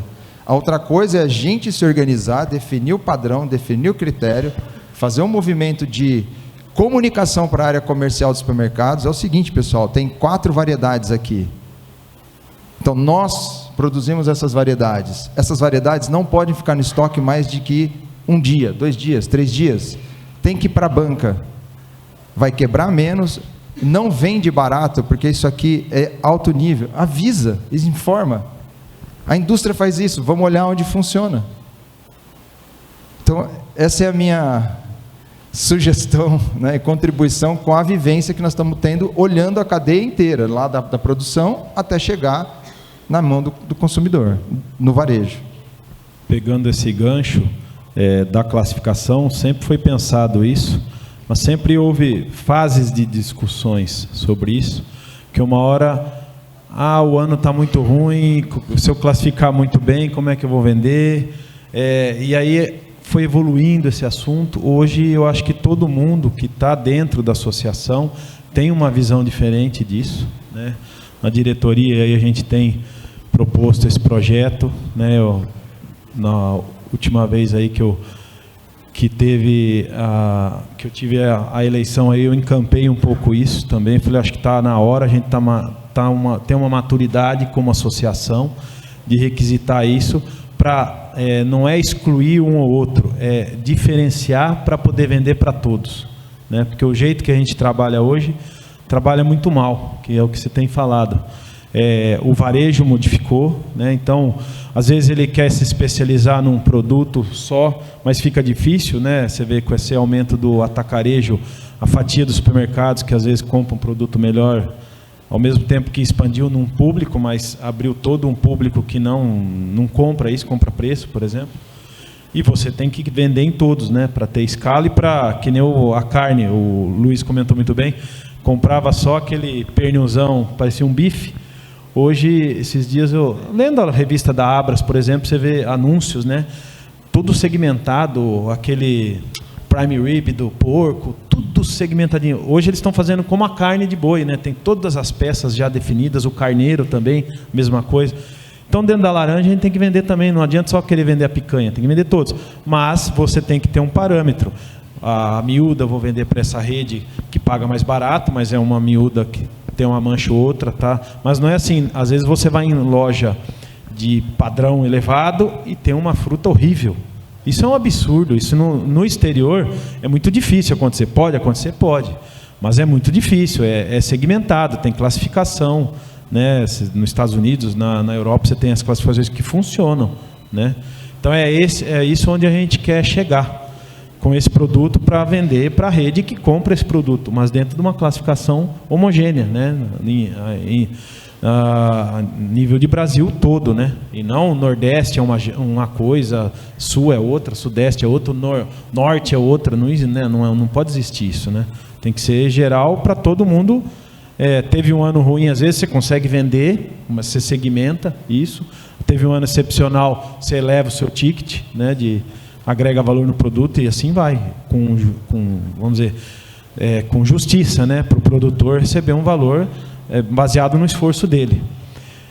Perguntando essa questão de varejo, aproveitando, Márcio, esse gancho do Jean também, muitos varejos lá atrás fizeram um movimento, né, de encontrar o fornecedor, um contato mais próximo do fornecedor, fizeram projetos de qualidade, encontro de fornecedores, valorizando o fornecedor, mas no meio do caminho a gente viu isso aí indo embora, aí é cíclico, às vezes volta, né? Porque daí a gente faz todo esse esforço que o Jean fala, mas às vezes não encontra no varejo essa questão assim, pô, vem que eu vendo para um consumidor de padrão elevado, eu quero um pessoal de mais alto nível para me fornecer. As redes grandes até têm essa a proximidade e um programa disso, que está, às vezes, passa batido, depende da época, né? Se está muito difícil, esquece isso. Mas e as redes médias e pequenas? É onde a gente acha muita dificuldade disso, né? Não tem assim, relacionamento nenhum, né, com o FLV, de qualidade, de atender requisitos mínimos. A gente vê muito isso. Como que a Abras dentro pode ajudar nessa questão assim, de que a gente vê padrões, né, de redes? Por exemplo, se levando, o Jean não fornecia, né, serviços para redes médias, né, e pequenas. Hoje a gente já vê a presença da Paripasso, por exemplo, no controle de qualidade, né, no controle de nível mínimo dos produtos. Mas como que a Abras dentro fala sobre isso com os associados, né? Porque é uma questão nossa, né? Ter o produto, tudo, mas você está lá fornecendo para a rede e ao mesmo tempo ela está comprando de um outro que não tem qualificação nenhuma, né? Como que a Abras vê isso aí? Eu não sei se é só um caso específico do FLV ou outros, mercearia, carnes, têm esse problema, ou já evoluíram, né? Não tem mais esse problema? Olha, o Jean colocou aqui algumas coisas da cadeia como um todo, mas eu queria dizer que tem uma diferença entre a Nestlé, a Unilever, e vou pegar o exemplo da Coca-Cola. Qual é a diferença da Coca-Cola de um supermercado A de um supermercado B? A única coisa que tem é o preço. Você não tem outra diferença. A Coca-Cola é o mesmo, o sabor é o mesmo, o tamanho é o mesmo.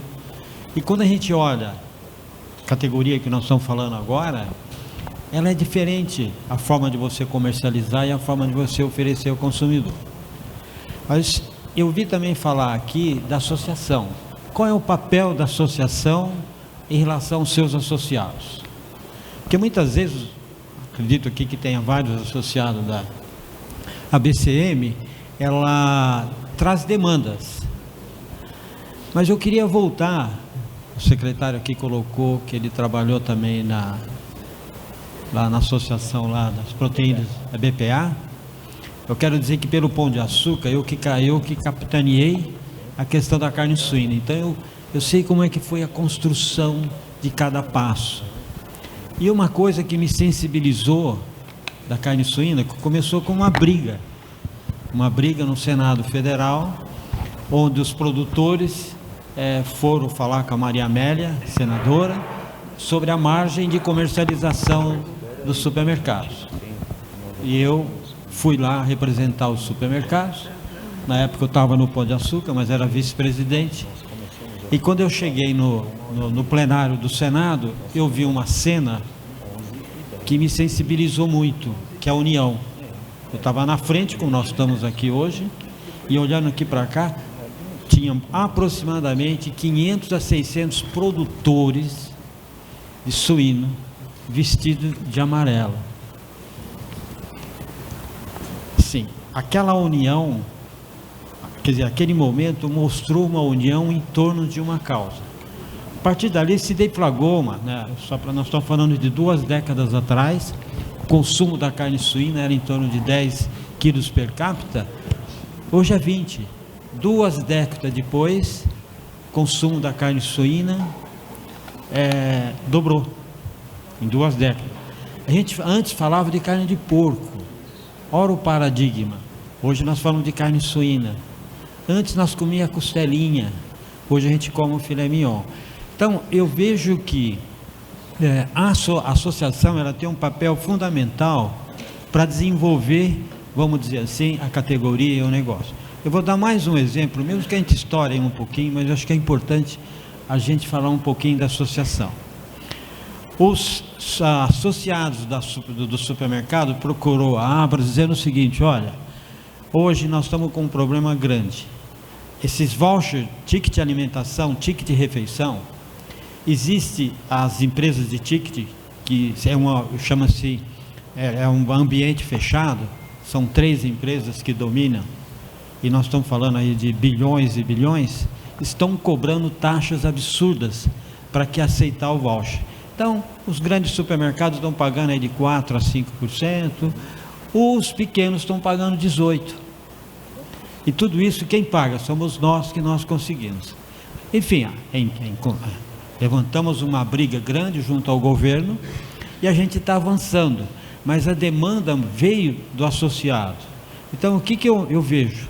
Da mesma forma que essa demanda veio, a gente foi procurar uma solução, eu vejo que a BCM, ela precisa procurar as associações que eventualmente possam ajudar no desenvolvimento. Se falou aqui do atacarejo que tem aumentado, e o Jean falou também de tamanho de embalagem. Então a gente tem 2 extremos. De um lado a gente tem o atacarejo aumentando, e o atacarejo ele está melhorando muito a área de fruta, legumes e verdura. Se a gente voltar 10 anos atrás ou 8 anos atrás, o atacarejo trabalhava só com as monoculturas.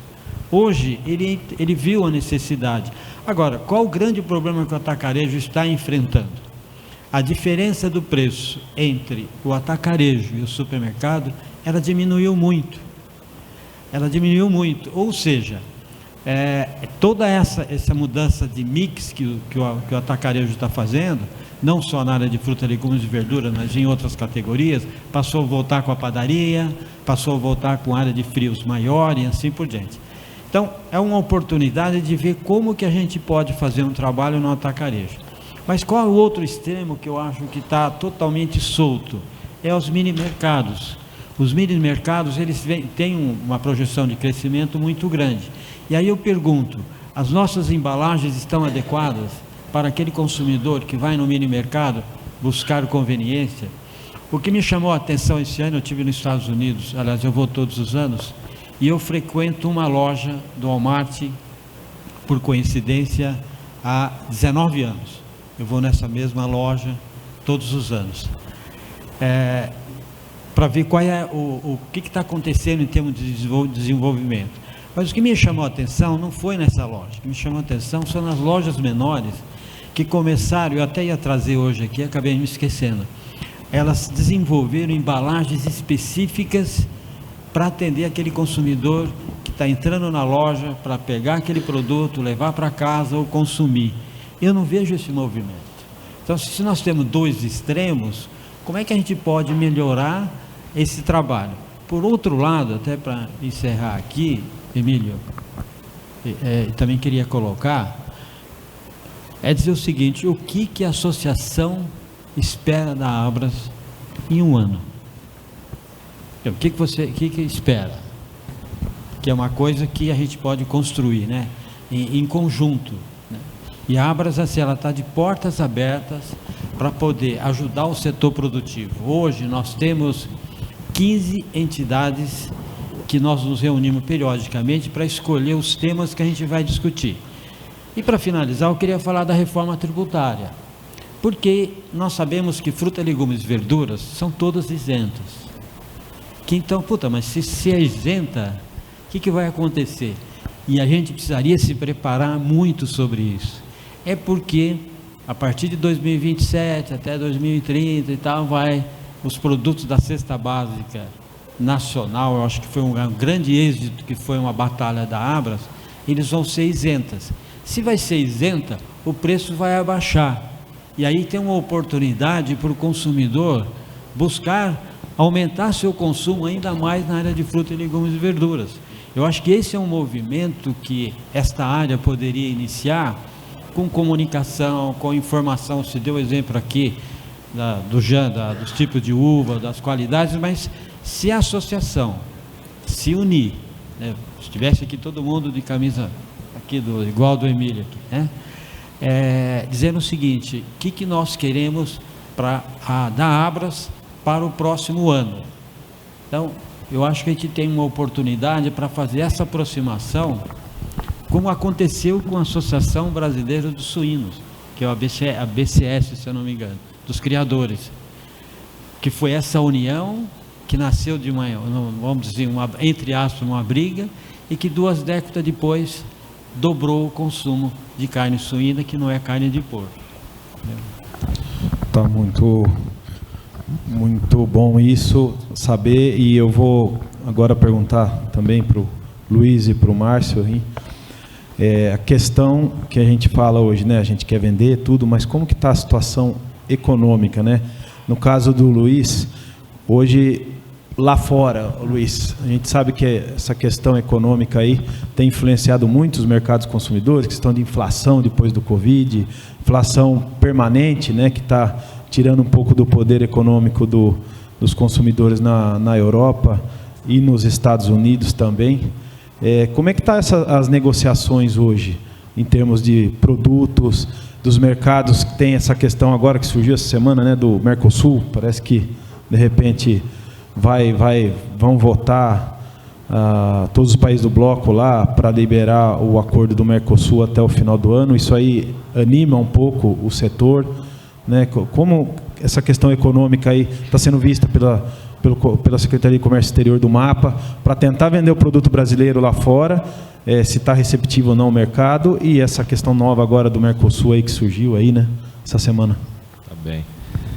Bom, só eu me esqueci, tu tinha perguntado, por exemplo, na última intervenção minha sobre a questão da lima ácida nos Estados Unidos, né? É uma negociação, talvez, ela é emblemática lá no nosso Ministério, porque ela é das negociações mais longas que a gente tem, são mais de 20 anos que a gente está tentando abrir esse produto para os Estados Unidos. A gente sabe que é um mercado consumidor gigante. As negociações tinham avançado, essa era uma prioridade dentro da nossa lista de priorização das negociações com os Estados Unidos. Agora veio uma nova situação política nos Estados Unidos, né, e a coisa, enfim, né, bagunçou de vez, como a gente diz, e acho que o exemplo maior disso é o que está acontecendo em relação ao tarifaço.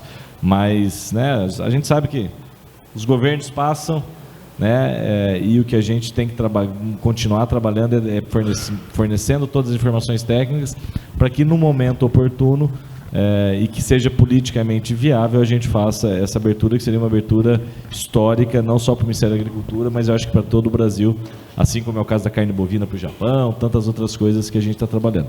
Em relação à União Europeia, essa é uma excelente notícia, né, que é mais um passo que se dá, né, e existe uma perspectiva de que até o final do ano ou começo do ano que vem nós tenhamos, então, a ratificação da parte comercial do acordo. Não vou entrar aqui nas nuances, mas é como se nós ratificássemos aquilo que de fato importa para nós, que é a parte comercial.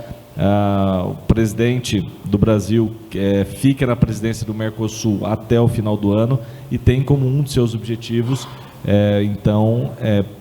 fazer esse processo junto à comunidade europeia, que depende tanto de nós aqui como da comunidade europeia, para que a gente possa ratificar. E aí é uma lista de desgravação tarifária. O que é desgravação tarifária? Tentando trazer aqui para uma linguagem nossa, né? É você ir reduzindo paulatinamente as tarifas que a gente tem hoje, por exemplo, o limão, que é o grande mercado para nós, 80% basicamente do nosso limão vai para a União Europeia. Então seria uma redução tarifária entre 7 e 10 anos, que a gente chegaria a tarifa zero. Então é muito importante que isso aconteça, para que a gente continue tendo competitividade para exportar o limão para lá. A laranja também entra nesse ciclo, né, de desgravação, ou seja, de redução tarifária entre 7 e 10 anos, e aí a gente vê então essa possibilidade nesse que é o nosso principal mercado, né, e aí, de novo, né, eu acho que temos que trabalhar, a gente está falando muito de exposição, degustação, conhecimento por parte do consumidor, o mesmo que vale aqui, né, para os supermercados brasileiros, vale lá fora. A gente tem que mostrar o nosso produto lá fora. A gente tem que ir em feiras internacionais, e é exatamente isso. Você vai uma vez, você vai 2, você vai 10, você vai 25, você vai 100. e cada vez você vai criando, né, esse awareness, como se diz na linguagem de negócios, esse conhecimento sobre o produto. Aí depois, né, eu vou dar outro exemplo, acho que foi citado até aqui, a questão do melão de redinha, né, que é feito lá pela Itaueiras, lá do Rio Grande do Norte. É um case sucesso de que o Brasil conseguiu colocar um produto que é gostoso, que é saboroso, tem qualidade, mas basicamente o grande ativo desse produto lá fora foi justamente ter regularidade. Ou seja, eu faço uma exportação esse mês, não é porque o preço no mercado interno aumentou aqui que eu tenho que abandonar a exportação, porque às vezes o supermercado lá de fora está contando com esse produto no mês seguinte. E se a gente não faz isso de maneira regular, a gente depois, esse aqui não é confiável. Eu vou lá para o sul-africano, para o chileno, para o peruano, que me entrega todo mês. Então é importante a gente trabalhar essa questão da regularidade. Você falou, aí já termina aqui minha fala. Você falou da questão também de como está o mundo lá fora. Eu acho que o mundo ele sempre foi cheio de incertezas. Vamos lá, há 100 anos atrás, a gente vivia, um pouquinho antes, né, vivia a Primeira Guerra. Depois teve a Segunda Guerra. Depois teve um monte de confusão. Aí, até chegar nos 90, a gente teve praticamente, vamos pensando do ponto de vista político, geopolítico, econômico, mundial, a gente teve praticamente 15 ou 20 anos, que foi ali entre 95 e 2015, mais ou menos, que a gente ficou apartado de guerras, de grandes confusões no mundo, né? Mas a história do mundo ela é uma história de incerteza. Então, o que a gente está revivendo agora é justamente um período de incertezas. Mas uma coisa é a incerteza e outra é o famoso quem se garante, né? E aí, se a gente tem um produto com qualidade, por exemplo, acho que a gente tem, né, eu estava discutindo um pouco isso mais cedo, a gente tem muito boas práticas de manejo no campo. Como que a gente está nos packing house, por exemplo? A gente está de acordo com aquilo que apregoa as necessidades de qualidade de quem vai comprar o nosso produto lá no exterior. Não adianta eu querer vender para lá uma laranja cheia, né, de pintinha, cheia de, como a gente viu lá, de 20%, que ninguém vai comprar uma laranja desse perfil.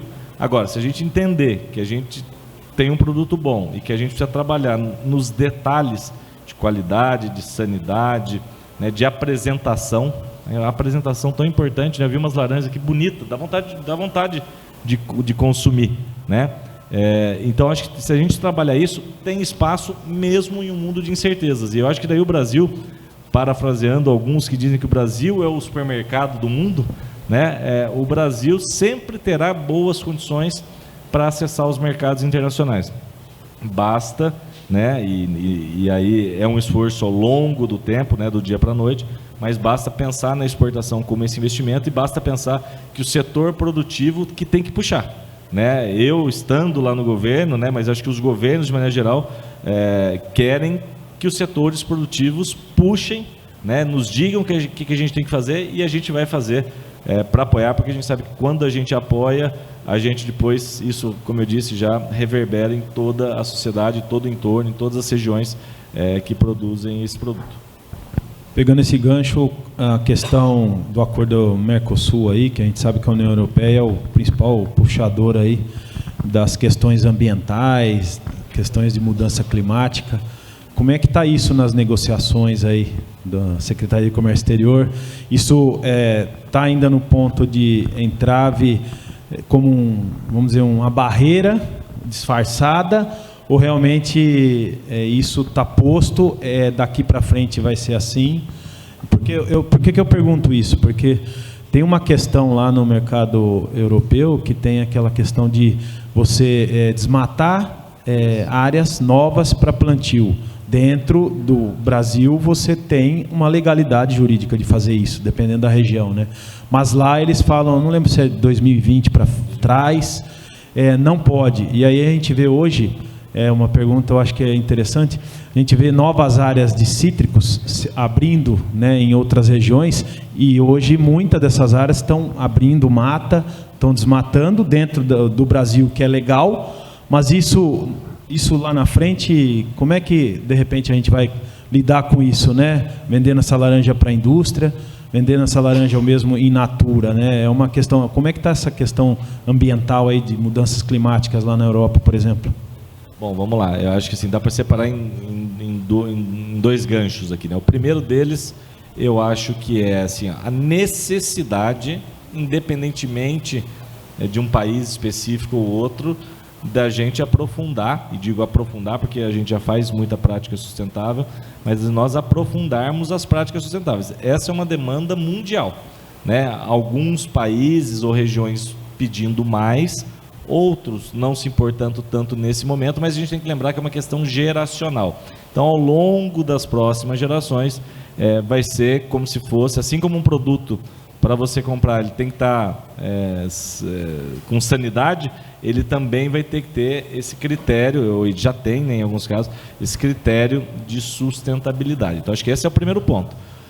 Segundo ponto, especificamente sobre a União Europeia. De fato, é o país, é a região hoje, né, o bloco, que tem uma maior demanda por aspectos ambientais. Tanto é, e aqui não vou entrar em tecnicismos, né, mas eles têm duas sopa de letrinha lá, que é o seguinte, é o UDR, né, que é exatamente isso que você estava comentando, sobre o desmatamento, e eles têm o Carbon Adjustment Border Measure, CABM, que é um ajuste no preço baseado na quantidade que emite de carbono. Resumidamente, né, é isso que a União Europeia tem implementado. São medidas, no final das contas, que visam dar anseio a necessidades ou a demandas das populações, dos países da União Europeia, mas que, em muitos casos, infringem aquilo que foi historicamente negociado nos âmbitos multilaterais, como a OMC, por exemplo, a Organização, Carla, tudo bem? A Organização Mundial do Comércio e outras tantas coisas. O que acontece é o seguinte, com essa questão dos Estados Unidos, essa dificuldade dos órgãos multilaterais, né, porque o que supostamente o presidente Trump está fazendo lá vai contra as regras internacionais. Agora, com essa dificuldade, então, a gente tem que começar a relativizar e ver se a União Europeia é o nosso grande mercado, e aqui sem submissão, naturalmente, né, porque a gente tem as nossas próprias leis, mas a gente tem tentado fazer uma conversa com os europeus no sentido de que, olha, tudo bem você querer proteger, né, os interesses ou supostos interesses dos seus consumidores, mas você não pode ferir a soberania dos países e aquilo que é acordado internacionalmente. Então, tudo isso está num processo de construção, o mar está revolto, como vocês têm visto, né, por uma série de questões, mas eu acho que o próprio acordo União Europeia-Mercosul, que tem o que a gente chama de capítulos, né, ou seja, tem seções dentro do acordo, que disciplinam um pouco essa relação em todos os outros temas, para além das questões comerciais. Então, acho que a assinatura do Acordo União Europeia-Mercosul, inclusive, é importante para que a gente possa salvaguardar, né, para que a gente possa, de uma maneira ou de outra, respeitar os interesses de parte a parte e dentro, né, no espectro de um acordo amplo, que é o Acordo União Europeia-Mercosul, a gente possa, então, continuar e incrementar, aprofundar nossas práticas sustentáveis, né, mas respeitando, né, de parte a parte, aqui sem ninguém ferir a soberania de ninguém. Essa é um pouco a forma como a gente está encarando isso do ponto de vista do governo. Tá ótimo. Agora, caminhando, Márcio, eu acho que o pessoal quer saber aqui, foi uma questão que até me perguntaram, como que está a situação econômica no varejo hoje? A gente estava falando de precificação dos citros, de tentar trabalhar de uma melhor forma para agregar valor, mas ao mesmo tempo a gente enfrenta uma situação econômica no Brasil, a gente vê os relatórios aí, a Abras lá na revista eu sempre vejo, acompanhamento, os problemas das bets, dos tigrinhos que estão tirando dinheiro do consumidor para ir no varejo. Como é que está, se você pudesse fazer uma leitura hoje, a gente que depende hoje da venda no varejo, né, e a gente, aí depois aproveitando o gancho, o Emílio também, como que está essa questão hoje da situação econômica brasileira, o que a Abras vê hoje, né, em termos de segundo semestre agora, o ano que vem, qual que é a leitura que a Abras faz hoje dessa situação no varejo, especificamente porque é para onde a gente vende os nossos produtos, né, porque a gente já tem um problema de exportação do suco, que é uma outra parte que a gente destina o nosso produto, mas a principal preocupação é como é que vai comportar a economia aí no varejo brasileiro? Olha, acho que é uma boa pergunta aí para a gente caminhar aí para a finalização, né? Mas todos os meses nós fazemos uma análise macroeconômica do consumo das famílias. E o que a gente tem observado ao longo do ano, o ano passado nós fizemos uma projeção do crescimento do consumo, por isso que nós não estamos falando de venda, porque a venda está muito relacionada com a inflação. Quando a gente olha o consumo, é aquilo que as famílias realmente estão consumindo. Nós fizemos uma projeção para esse ano de um consumo de um aumento de 2,7. Nós já estamos com 2,63 de consumo. Por quê? Tem 3 aspectos fundamentais que têm mantido o consumo das famílias brasileiras. Primeiro é o desemprego. Nós estamos com um dos menores níveis de desemprego do país. 5 e alguma coisa. Segundo ponto, são os auxílios que o governo hoje faz para a população, que é o Bolsa Família, o Pé de Meia, o Auxílio Gás, que tem um papel fundamental nas famílias de baixa renda. E o terceiro ponto, que ainda não teve uma influência de queda tão grande, mas é o aumento real da renda da população. Então, esses 3 pontos têm favorecido o consumo. Agora, esse mês de junho, quando nós divulgamos o resultado, nós fomos buscar uma informação, secretário, muito interessante. Quando nós comparamos o Bolsa Família, a quantidade de pessoas que recebem o Bolsa Família, de julho de 2025 versus julho de 2024, foi 1 milhão a menos de beneficiário. O que eu quero dizer com isso? Quer dizer, esse 1 milhão, ele entrou para o mercado de trabalho. Isso é positivo. E com 1 milhão a menos no Bolsa Família, o consumo das famílias não caiu. Então, é uma preocupação, de um lado, quando a gente traz essa questão das bets, né? Ela é muito preocupante, já se tem um cálculo aí do impacto que isso está trazendo. E o que nós fizemos? Com base nas informações dos associados, nós chamamos as associações que representam essas empresas de apostas. E aí tem os que representam as empresas internacionais e as empresas nacionais. O que foi colocado nessa reunião é que somente 30% das apostas hoje são administradas por essas empresas. E o que elas dizem é que nós estamos dentro da legislação. Ou seja, 70% das apostas hoje estão fora de qualquer tipo de regulamentação. Então, essa é uma grande preocupação que, até pelas informações que foram divulgadas, parte da população está desviando ou está levando o seu rendimento para as apostas. O que nós pedimos para essas associações e também para o governo? Nós queremos uma regulamentação mais dura e nós queremos um limite com relação às propagandas, porque hoje se liga o rádio, vai na televisão, é o tempo todo a propaganda. Então, estamos trabalhando uma regulamentação para que isso tenha um limite, exatamente para que isso se conscientize. De um outro lado, o que nós pedimos também para que o governo regulamenta algo que possa ajudar essas famílias que estão endividadas em função das apostas. O que nós temos sentido na questão dos nossos trabalhadores, muitos trabalhadores estão pedindo para ser desligado, para receber lá a sua remuneração, o seu acordo, para poder quitar a dívida. Mas a nossa preocupação já está num outro ponto, e vou finalizando aqui, porque se juntou agora a questão das bets e se juntou agora a questão do consignado, porque hoje o trabalhador, né, ele pode fazer um empréstimo consignado e quem negocia com o banco é o próprio trabalhador, ou seja, o banco cobra a taxa que ele quer, porque muitas vezes o trabalhador ele só olha aquilo que cabe no bolso, e isto está trazendo, para vocês terem uma ideia, Nós levamos ao Ministério do Trabalho porque teve bancos que estavam cobrando 15% ao mês daquele trabalhador que já está endividado. Então hoje a gente tem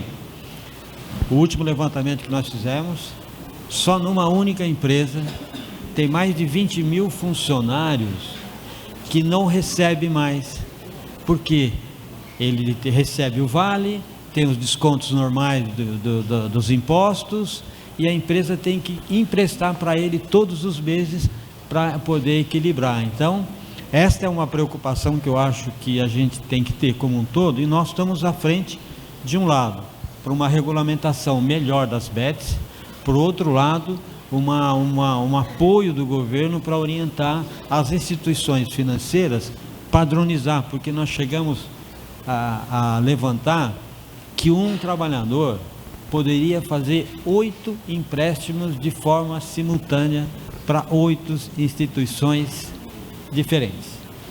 Então, para vocês verem uma coisa que seria bom para ajudar o trabalhador, mas de outro lado, até talvez por falta de controle, alguma coisa está atrapalhando. Mas o positivo foi o que eu falei, são esses 3 pontos. Aumento da renda, ainda nós temos aumento da renda, e a empregabilidade que tem segurado o consumo. E o que nós olhamos até o final do ano? Esse consumo vai continuar crescendo, ele vai chegar lá na casa dos 3%, e para o próximo ano aí um crescimento ainda de mais ou menos 2,5% em cima desse valor, desse crescimento desse ano. Muito obrigado. Emílio, tem alguma coisa para falar em termos de percepção do mercado? O Márcio falando sobre isso. O que a gente vê no mercado de fruta de mesa, por exemplo? Eu tive esta semana, durante 2 dias, num fórum, e uma das coisas que eu ouvi vai muito em cima do que o Rua falou, que é o seguinte: a crise é o novo normal. E a forma da gente encarar essa crise, ou dar sentido a essa crise, é que vai fazer a diferença em cada empresa, né? O caos está aí e é o sentido que você dá a esse caos. E como que eu vejo a forma da gente superar a crise, superar o caos? É com 2 coisas: busca de eficiência e agregação de valor. Eu acho que esses são os caminhos que a gente tem. O que a gente percebe na fala de todos eles aqui, e são falas espetaculares, é que a gente, como associação e como produtor, nós temos uma lição de casa e um caminho para fazer ainda muito grande. E realmente temos. Se nós ainda estamos discutindo classificação de citros, é porque a gente tem muita coisa por fazer. O primeiro acordo que nós fizemos com a Abras foi que a gente ia buscar a parte de certificações. E a gente começou todo esse trabalho, e tem um trabalho que precisa ser feito. Ou seja, o básico tem que ser bem feito. E esse básico parte de você ter certificações, de você ter uma classificação, de você ter um mínimo que você realmente possa se apresentar junto ao varejo para poder comunicar, para poder se defender, para poder instruir. Então, eu acho que a gente tem um caminho como associação para fazer isso. A associação, ela vem num caminho de maturidade. Então, eu acho que a cada ano, a cada tempo, a presidência tem pego um ponto e tem desenvolvido isso e tem melhorado o setor. Mas a gente percebe que ainda no varejo, a gente como vendedor de varejo tem muito para crescer. Eu vejo que, por exemplo, nós falamos de exportação, né? Quando a gente visita todos esses outros países, a primeira coisa que a gente percebe é o seguinte: eles não têm uma coisa que nós temos, que é um mercado interno consumidor muito forte. Então, eles obrigatoriamente eles têm que produzir para exportação, porque o mercado deles é muito pequeno e muito insignificante. E quando você produz para exportação, você fica melhor. Você como empresa melhora, você como gestão melhora. Então, esse é um caminho que nós precisamos aqui. Mesmo nós tendo um mercado interno que nós temos, que é grande, que todo mundo, inclusive de fora, quer vir para cá. Então, nós temos um mercado interno grande. Nós temos que também trabalhar o nosso mercado, a internacionalização. Se nós olharmos para os produtores de lima ácida Tahiti que exportam, a gente vai ver prosperidade em todos eles. Por quê? Porque você vê que a internacionalização fez bem para eles também. Então, esse é um caminho que nós temos que buscar. E hoje eu percebo que nós hoje temos clima, temos produção, temos variedades que podem atender o mercado externo, não só na lima ácida, mas em outros produtos. E aí eu acho que também a associação ela tem um papel importante. Por quê? Porque você fazer exportação individualmente, você não garante essa continuidade. Então talvez a gente deva buscar grupos de produtores que queiram formar um pool de produção para alcançar um mercado externo e você ser relevante, para que você possa fazer um programa de exportação e não apenas vendas spot de exportação, como a gente vê acontecer. Então, assim, eu acho que a gente já caminhou muito como produtor, como associação. Eu acho que a gente no varejo interno, a gente já fez muita coisa. A Paripasso tem sido uma empresa que tem catalisado e impulsionado isso em muitos produtores, em muita gente. No próprio varejo, tem ajudado o varejo também a se tornar melhor e a reconhecer os melhores produtores, via o Índice Paripasso e todo o trabalho que se faz. O programa Rama, que hoje premia e celebra aqueles que têm as melhores práticas. Ou seja, nós temos hoje programas, ações, que permitem com que o produtor possa melhorar para que ele possa buscar essa agregação de valor, essa produtividade, essa eficiência e melhorar a sua rentabilidade. Temos exemplos aqui, né, que o Prêmio Index recebemos, né, associados da Paripasso, recebemos o Prêmio Rama também, né, da Abras também, associados nossos. Então, tem bons exemplos aqui dentro da associação. E então eu acho que o desafio é o mercado gigantesco nosso, às vezes dá preguiça de fazer essa exportação, né, pelas dificuldades no passado, mas eu acho que hoje a gente está numa posição diferente, nova, em termos de administração gerencial, capacidade de ter um produto de qualidade, de boa aceitação lá fora. Então, mas tem muito caminho para ser percorrido aí, né, Jean? Jean, que é um grande fomentador aí desse grupo. Uma última palavra que eu queria perguntar para você, que a gente já está fechando aqui, que foi, né, conversado. O produtor hoje, né, dentro do varejo interno, porque às vezes ele quer começar ou ele está só na produção e ele quer chegar lá no mercado consumidor, muitas vezes via ele direto, né, que a gente sabe que tem um grande passo, ou atender um distribuidor, por exemplo, né? A gente tem o distribuidor às vezes que já está preparado para entregar essa fruta lá no varejo, está com as certificações, ele só quer agregar um produtor, né? O que você acha disso no mercado interno? Porque a gente sabe que ele tem esse dever de vender muita fruta aqui no mercado interno, né? Porque um processo de exportação desse leva algum tempo, né? Essa curva de aprendizado. O que você acha, Jean, produtor hoje brasileiro de citros? Eu acho que é melhor, primeiro, fazer uma reflexão qual a tua habilidade como empresa. Eu consigo ter uma relação... Eu estava no último encontro técnico aqui, o Tony falou assim, eu não vou vender para varejo. Ele tem muito claro a estratégia dele. Ele falou assim, eu não vendo para supermercado. Eu já tentei, não fui feliz, essa relação me estressa e eu não quero. Eu vendo para alguém que vende. Está clara a mensagem dele. Agora, quando o cara fica, vai, volta, aí aproveita um preço, vai para lá, cria uma relação com você e vende para você, depois vende direto para o varejo, isso aí bagunça tudo. Então, acho que tem que fazer uma reflexão cada empresa e se preparar, porque a dinâmica de venda no supermercado é diferente da dinâmica de venda com um parceiro de negócio, é outra coisa. Não tem certo ou errado, tem você definir a sua estratégia. Qual é a sua estratégia? Eu quero me preparar para ir para esse caminho ou por esse? Os dois vai dar errado, vai dar conflito. Tá certo, vamos caminhar para o fechamento. Luiz, algum recado para o produtor brasileiro aí, como você que vai para todo canto do mundo aí vender o nosso produto, o que o produtor brasileiro tem que fazer para estar bem lá fora? Eu acho que eu já comentei, vou ser bastante breve, né? Só para fazer um resumo de que, primeiro, vocês têm o principal, que é um produto de qualidade, tem escala, tem sanidade, tem sustentabilidade, tem todos os atributos que o mercado internacional exige de um produto. E isso vale para os citros de mesa, para o nosso suco de laranja, né? para o limão Tahiti, para os diversos tipos de mexerica, de laranja, mas vale também para a nossa carne, vale para o nosso café. Não à toa o Brasil é referência, né, em boa parte dos produtos agropecuários. O Brasil é líder. Quando não é o líder, é o segundo ou o terceiro maior exportador.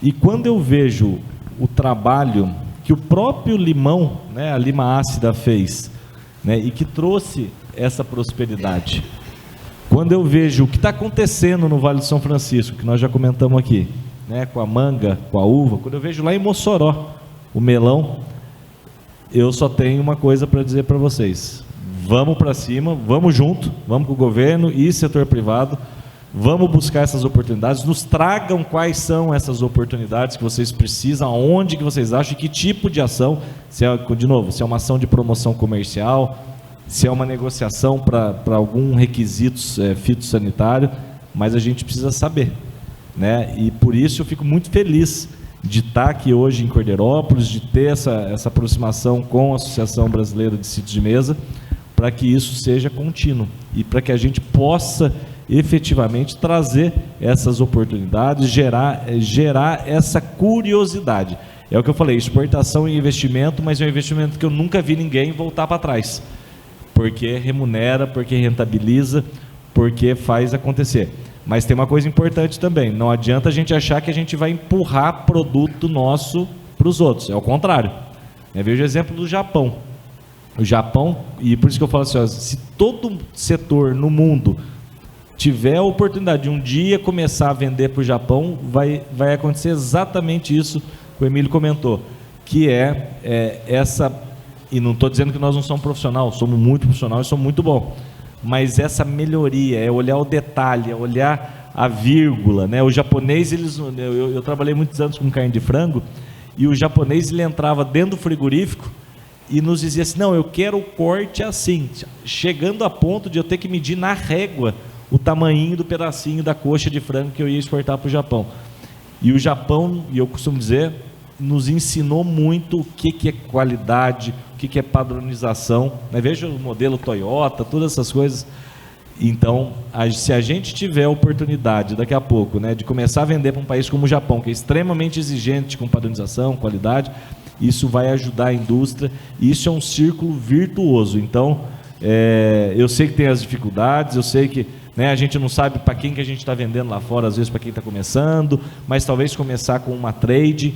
O Ministério da Agricultura, e já finalizo aqui, por exemplo, tem várias ações, mas tem duas que eu acho muito importantes vocês conhecerem. Tem um que chama Agro Insight, digita lá depois lá no site do Ministério da Agricultura.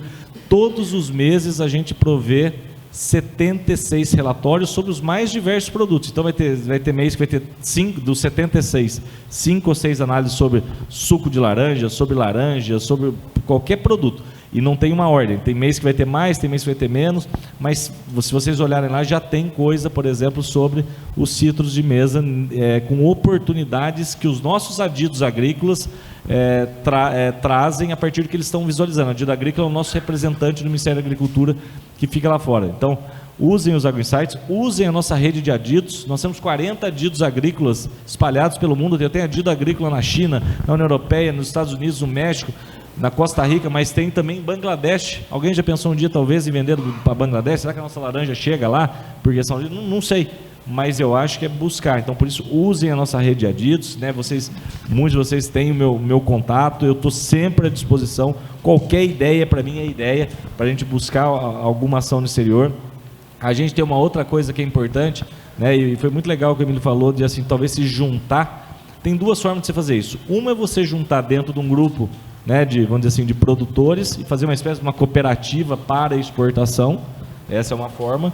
E uma segunda é o que a gente está desenvolvendo lá no Ministério também, que é concomitante a essa primeira, que é o pool de trades. A gente chama todas as grandes trades do Brasil, e a gente já chamou e está chamando, o ministro Favro, né, está com esse projeto muito forte, e aí a gente disse, olha, tem uma turma aqui da laranja que quer vender, vocês precisam achar um mercado para nós lá fora. E aí essa turma está indo buscar esses mercados, essas oportunidades comerciais, né? Óbvio, o governo não pode entrar em questão comercial, mas a gente está facilitando esse contato também com as trading companies, que é quem vai tomar o risco financeiro, o risco da logística. Óbvio, você não vai ganhar tudo que você poderia ganhar, mas para começar para começar, é um começo, para usar uma expressão, né? Então, acho que a gente tem que buscar essas alternativas. O que a gente não pode é ficar parado, né? E eu acho que, então, por isso que eu felicito muito a atuação de vocês aqui. Acho que tem muito espaço para crescer. Contem comigo pessoalmente. Tenho um apreço, um carinho especial por essa cadeia produtiva, por ser dessa região, inclusive. Mas contem também com o Ministério da Agricultura, com o ministro Carlos Favaro, para que a gente possa buscar essas oportunidades e diminuir, então, essa imprevisibilidade, se a caixa está 30, está 50, está 100. É importante a gente ter sempre, que o produtor esteja sempre muito bem remunerado, para que ele possa continuar fazendo investimento, incrementar pomar, melhorar pomar, tratar cada vez mais de sanidade. A gente vê o greening, não falamos hoje do greening aqui, pelo menos até agora, mas é algo que preocupa. Aí o percentual de vitamina C que tem dentro de cada laranja vai diminuindo conforme vai afetando, pelo pouco que eu sei aí do setor.